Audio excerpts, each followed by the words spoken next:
শীতকালে এই ছোট আলু দিয়ে আলুর দম তার সাথে লুচি বা রুটি দিয়ে কিন্তু অসাধারণ লাগে। তো আজকে আমি আলুর দমের রেসিপিটা শেয়ার করছি। তো এই ছোট আলুগুলো আমি কুকারে দিয়ে একটা সিটি দিয়ে সিদ্ধ করে নেব।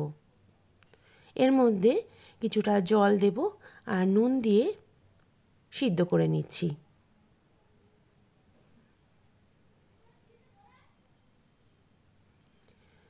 আলুটা সিদ্ধ হয়ে গেছে।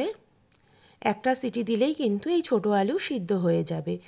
আর এর আলুগুলো আমি খোসাগুলোকে ছাড়িয়ে নিচ্ছি।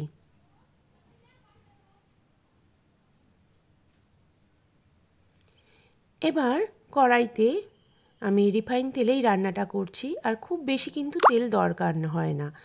এখানে আমি তেল দিয়ে তেলটা ভালো করে গরম হয়ে যাওয়ার পরে এর মধ্যে 1 চামচ নুন দিয়ে আলুগুলোকে ভেজে নেব।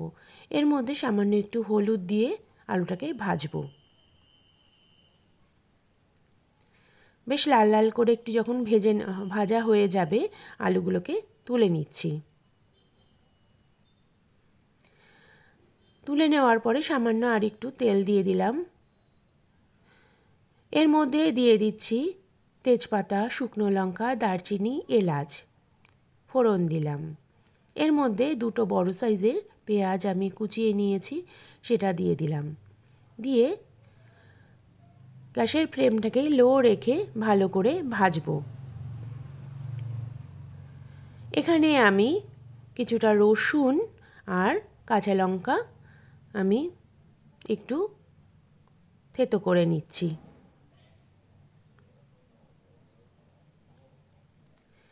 রসুন আর লঙ্কাটা আমার ভালো মতন থেতো হয়ে গেছে।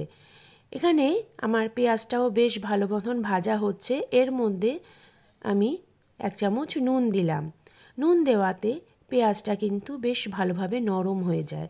এবার দিয়ে দিলাম রসুন আর লঙ্কা বাটাটা, দিয়ে এটাকে বেশ ভালো করে ভাজা ভাজা হতে দেব। এর মধ্যে দিয়ে দিলাম 1 চামচ আদা বাটা, দিয়েও এটাকে বেশ ভালো করে ভাজা ভাজা হতে দেব যাতে কোনো রকম কাঁচা গন্ধ না আসে। এর মধ্যে দিয়ে দিলাম একটা বড় সাইজের টমেটো কুচি। টমেটোটাকেও ভালোভাবে নরম হতে দেব। আর এর মধ্যে দিয়ে দিচ্ছি মটরশুঁটি। মটরশুঁটিটা দেওয়ার পরে কিছুক্ষণ আমি ঢাকা দিয়ে এটাকে সিদ্ধ হতে দেব।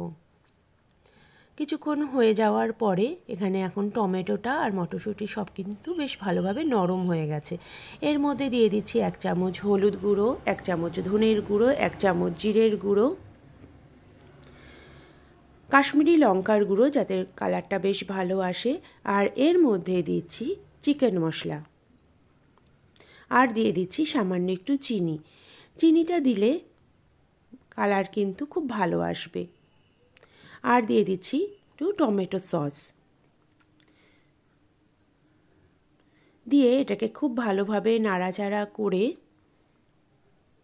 ভালো মতন কষিয়ে নিলাম। এবার আলুটা এর মধ্যে দিয়ে দিচ্ছি।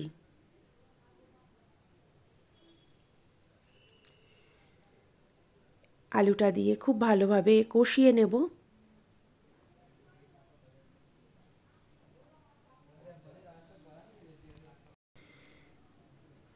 এবার দিয়ে দিচ্ছি জল।